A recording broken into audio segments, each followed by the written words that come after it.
حسن باش.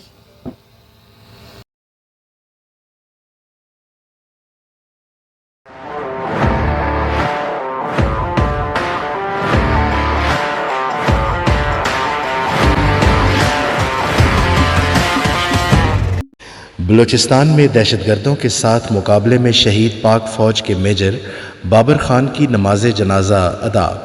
میاں والی کے آبائی قبرستان میں شہید کی تدفین کر دی گئی.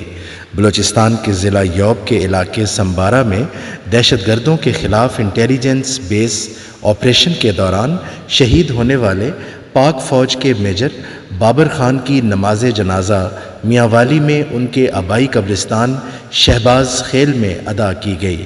نماز جنازہ میں پاک فوج کے افسران و اہلکاروں سمیت اہل علاقہ کی بہت بڑی تعداد شریک ہوئی، جس کے بعد شہید کے جسد خاکی کو پاک فوج کے چاق و چوبند دستے نے سلامی پیش کی. میجر بابر خان نیازی شہید کو ان کے آبائی قبرستان میں سپرد خاک کیا گیا. شہید کی قبر پر پاک فوج کی طرف سے پھول چڑھائے گئے اور شہید کے والد کو ان کی وردی اور پاکستانی پرچم دیا گیا. تدفین کے بعد شہید کے لیے دعا کی گئی.